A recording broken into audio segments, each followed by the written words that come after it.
Welcome to our channel. నమస్తే అండి. నమస్కారం అమ్మా సౌజన్య, మన వీక్షకులు కూడా.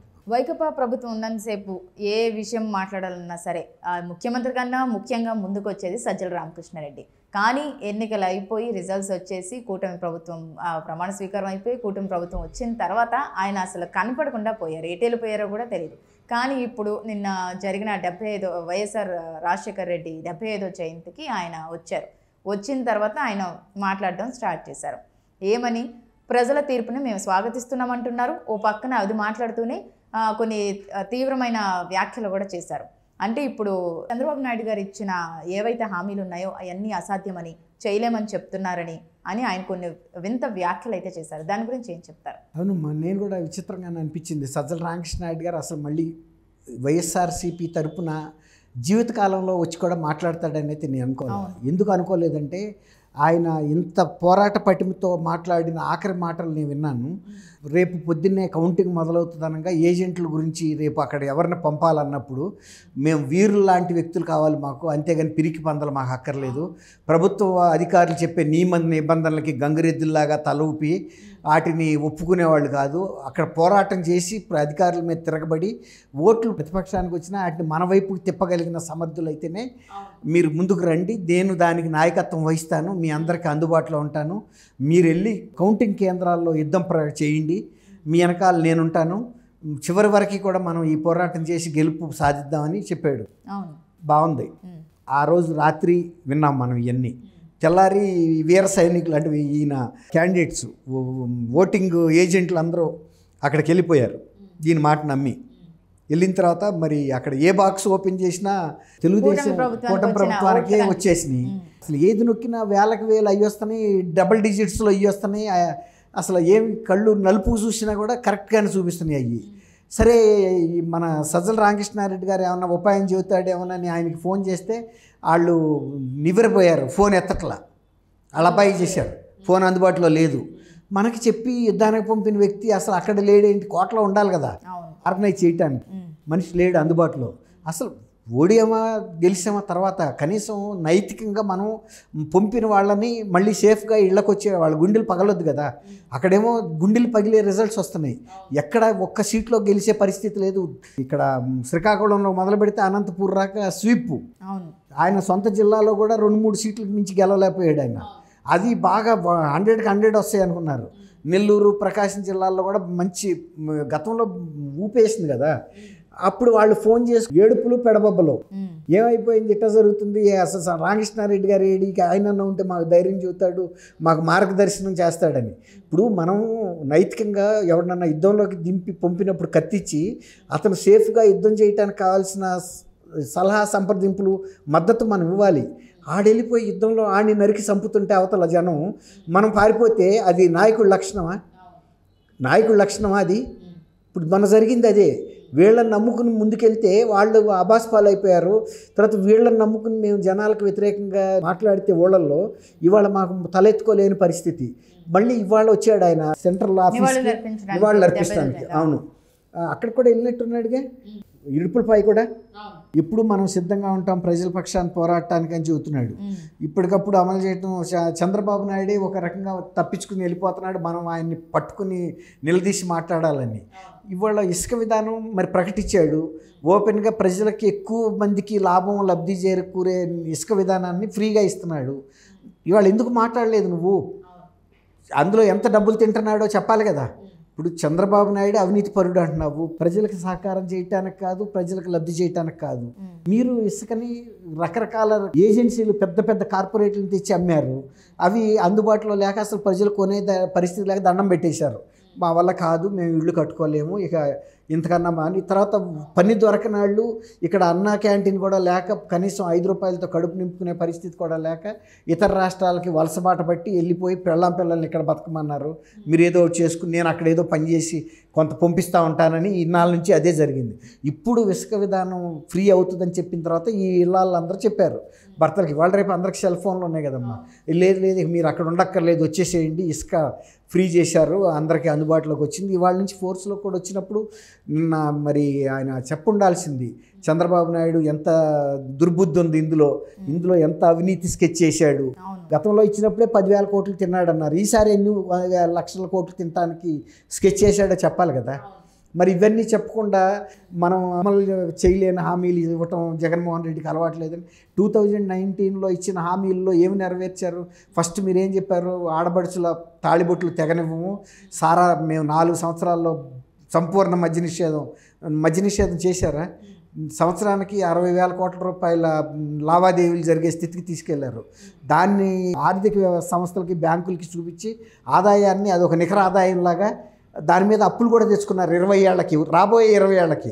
ఏ ప్రభుత్వం వచ్చినా కూడా మద్యపాన నిషేధం అమలు చేయలేని విధంగా చేతులు కట్టేశారు. ఇప్పుడు కనుక నిషేధం చేస్తే ఆ సంస్థలు వస్తాయి, మాకు చూపించిన ఆదాయం ఇది, మీరు ఎట్టా కడతారు, కాబట్టి మీరు మద్య నిషేధం అమలు చేసుకునే స్వేచ్ఛ కూడా రాబోయే ప్రభుత్వాలకు లేకుండా చేశాడు ఆయన. అంటే ఆయన ఒక బానిసత్వంగా బ్యాంకుల కాళ్ళ మీద పట్టడం కాకుండా రాబోయే ప్రభుత్వాలు కూడా మీకు ఈ బానిసత్వంతోనే పడి ఉండాలి, మీ కాళ్ళ దగ్గర మీకు ప్రతి నెల కిస్తీలు కట్టుకోవాలి అనే స్థితి తీసుకొచ్చాడు. వీటి గురించి మాట్లాడకుండా మీరు అమలు చేయకుండానే హామీలు ఇవ్వబట్టే మీరు ఇవాళ ఓడిపోయారు. ప్రజలు అందరూ గమనిస్తున్నారు.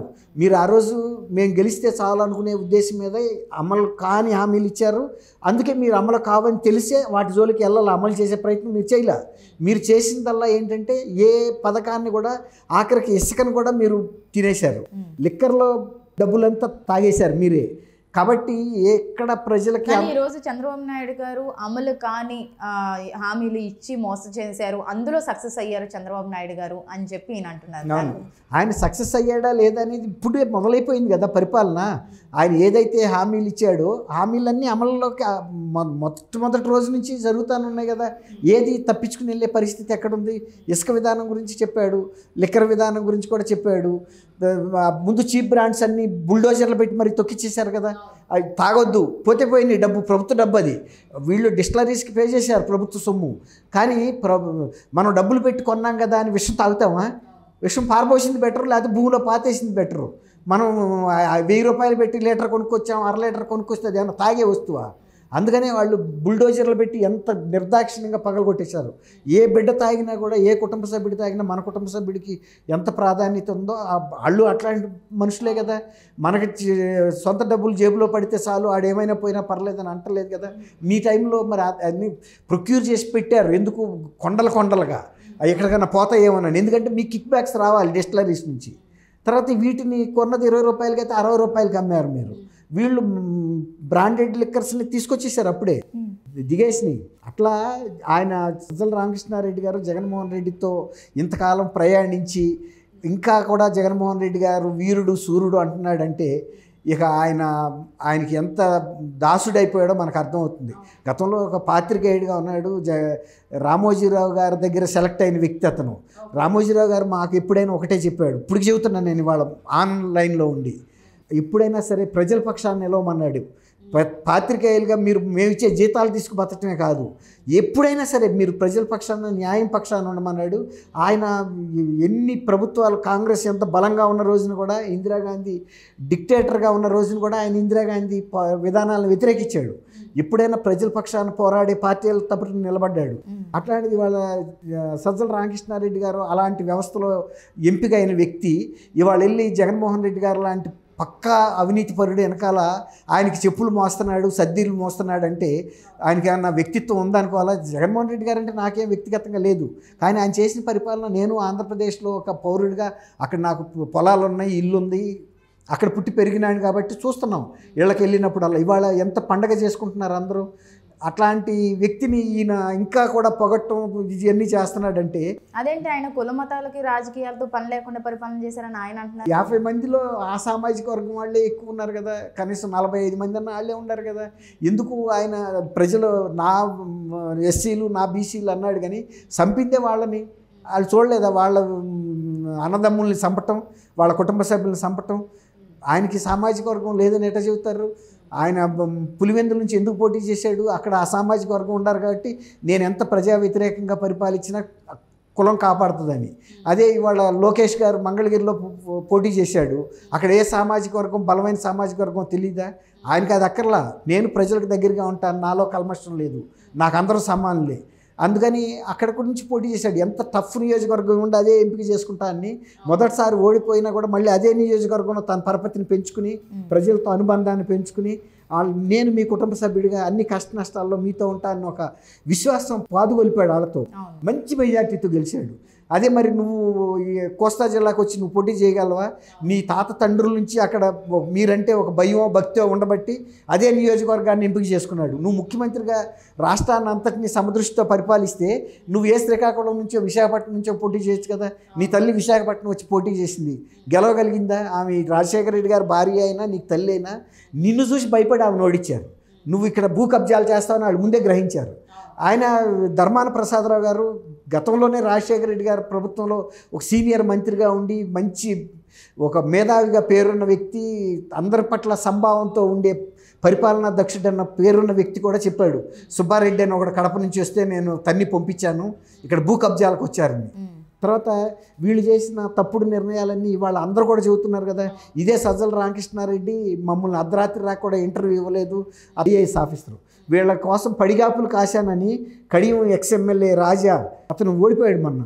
వీళ్ళందరూ కూడా చెబుతున్నారు సజ్జల రామకృష్ణారెడ్డి పార్టీలో చీడపురిగే సజ్జల రామకృష్ణారెడ్డి అని చెబుతున్నారు. మేము ఓడిపోవడానికి కారణం సజ్జల రామకృష్ణారెడ్డి అని చెబుతున్నాడు. ఇవాళ వచ్చి ఈయన నేనేదో పెద్ద పోటుగాడిని, నేను మనందరం కలిసి పనిచేద్దామని ఇప్పుడు కలిసి పనిచేద్దాం అన్నావు. ఆ రోజు ఎమ్మెల్యేలకే నువ్వు ఇంటర్వ్యూ ఇవ్వలేదు, మినిస్టర్లు పడిగాపులు కాశారని చెబుతున్నారు. ఇవాళ నువ్వు కార్యకర్తలతో ఎప్పుడు కలిసి ఉన్నావు? కలిసి లేక అసలు జగన్మోహన్ రెడ్డికి నువ్వు పార్టీకి మధ్యలో కేడర్ని కలవనివ్వకుండా అగాధం కల్పించిందే నువ్వని చెబుతున్నారు. ఇవాళ నేనేదో సచ్చీలుండని నువ్వు వచ్చి చెబుతుంటే కార్యకర్తలకు తెలియదు, ప్రజలకు తెలపవచ్చు. కార్యకర్తలు ఎవరైతే పార్టీ ఆఫీసులకు వచ్చారో లేకపోతే వాళ్ళ బాధలు చెప్పుకుంటానికి వచ్చారో వాళ్ళని మీరు ఏ విధమైనటువంటి ట్రీట్మెంట్ ఇచ్చారో తెలుసు కదా. ఇవాళ నువ్వు మరి ఇంత ఓటమి జరిగిన తర్వాత ఇంకా అక్కడక్కడ తప్పించుకు తిరిగే బదులు నియోజకవర్గాలు అరిగా సమీక్షా సమావేశాలు పెట్టవచ్చు కదా. ఆయన చేయాల్సిన పని అది, అంతేగాని ఇక్కడ కూర్చుని వర్ధంతి జయంతులు కాదు కదా. జయంతులు ఎవరైనా వేస్తారు ఒక పూలదండ. దానికన్నా నీకు ప్రజలతో కార్యకర్తలతో ఉన్న సంబంధంతో ప్రజలతో ఉన్న అనుబంధంతో నువ్వు వెళ్ళి అక్కడ సమీక్ష పెట్టు. ఇసుక విధానాన్ని కూడా ఈయన తప్పుడు విధానం, ఇందులో ఇంత దోసుకోవడానికి అవకాశం ఉంది, ఎక్కడెక్కడ ఉందో చూపించు. అట్లాగే చంద్రబాబు నాయుడు గారు మీరు చేసిన ప్రతి నిర్ణయానికి పూర్తి భిన్నంగా చేసుకుంటూ వస్తున్నాడు కదా. మళ్ళీ అమరావతి మీరు 3 రాజధానులు అన్నారు. 3 రాజధానుల ప్రయోజనం ఏంటో మీరు చెప్పండి. ఎందుకు ఒక రాజధాని పెడుతున్నాడు, ఇందులో ఏం కుట్ర ఉందని చెప్పండి. గతంలో చెప్పారు కదా మీరు, వాళ్ళ సామాజిక వర్గం ఏముందని. అయినా కానీ మరి ఆ సామాజిక వర్గం ఉందని వాళ్ళు నమ్మలేదు కదా. 29,000 మంది రైతుల్లో ఒక సామాజిక వర్గం ఎందుకుంది? ఇచ్చిన వాళ్ళంతా యావరేజ్గా 50 సెంట్స్ 60 సెంట్స్ అంటే హాఫ్ ఏకర్ లాంటి వాళ్ళే, యావరేజ్ వాళ్ళే ఎక్కువ మంది. అలాంటప్పుడు ఫలానా సామాజిక వర్గం ఉంది. ఒక పోలీస్ అధికారుల లిస్ట్ కూడా ప్రమోషన్ ఇచ్చిన వాళ్ళలో ఫలానా సామాజిక వర్గం ఉందన్నారు. అదే వాళ్ళ అధికారంలోకి వచ్చిన తర్వాత వాళ్ళ హోమ్ మినిస్టరే చెప్పిన దాంట్లో 2-3కి మించి లేరు. పొలాల వాళ్ళు ఎంత ఉంటారో ఆ సామాజిక వర్గం ఇంకా తక్కువ ఉంది. అట్లా ప్రజల్ని తప్పుదోవ పట్టిస్తే ఒకసారి తప్పుదోవ పట్టించారు, రెండోసారి 2019లో తప్పుదోవ పట్టించారు, 24లో పట్టించలేకపోయారు కదా. మరి మీరు ప్రజల్లోకి వెళ్ళండి, వెళ్ళి చెప్పండి, తప్పే ఉంది. నీకు హక్కు ఉంది, నువ్వు ప్రతిపక్ష పార్టీకి చెందిన నాయకుడిగా. జగన్మోహన్ రెడ్డి ఎంత గొప్పవాడు అంత గొప్పవాడు అని జయింతప్పుడు ఎందుకు నువ్వు చెప్పు జనంలోకి వెళ్ళి. ఆయన ఎంత గొప్పవాడు నువ్వెంత గొప్పవాడు వాళ్ళే చెప్తారు. ఇప్పుడు ఇసుక ఇల్లు కట్టుకుంటుంటే నీకు ఎంత వచ్చిందని ఆయన ఇల్లు అడగవచ్చు అక్కడ మీడియాని తీసుకెళ్ళి. గతంలో ఎంత కొన్నారని అడిగితే వాళ్ళే చెప్తారు కదా. గతంలో హ్యాపీగా ఉన్నామా, ఇప్పుడు సంతోషంగా ఉన్నామా చంద్రబాబు నాయుడు గారు హయాంలో అని. అన్న క్యాంటీన్లో ఆల్రెడీ వదిలిచ్చారు. అన్న క్యాంటీన్ దగ్గరికి వెళ్ళి అడుగు, ఏమయ్యా మీకు 5 రూపాయలకి పెడుతున్నారా, ఇంకా బ్లాక్లో డబ్బులు వసూలు చేస్తున్నారా, కంపెనీల్లో జరుగుతుంది షేర్ల విషయంలో జరిగే ట్రేడింగ్ జరిగిందన్నారు. కోర్టులు కూడా చెప్పినాయి అలాంటి ఇంటర్నల్ ట్రేడింగ్లు ఇట్లాంటి వాటిలో జరగవు, ఈ కంపెనీ షేర్లో జరుగుతాయి అని. ఇప్పుడు అవి కూడా అడుగు నువ్వు ప్రజల్లోకి వెళ్ళి, ఏం జరుగుతుంది గతంలోకి ఇప్పటికి అన్న క్యాంటీన్లో మీకు అన్నీ పెడుతున్నారా, ఎన్ని కూరలు వేస్తున్నారు, ఎంత అన్నం పెడుతున్నారు, 5 తీసుకుంటున్నారా, 25 రూపాయలు తీసుకుంటున్నారా అడగొచ్చు కదా. బ్లాక్లో ఏమన్నా తీసుకుంటున్నారా? అలా ప్రతిదీ కూడా నువ్వు ప్రజల ముందుకెళ్ళి అడిగితే తప్పే ఉంది ఇక్కడ కూర్చునే కన్నా.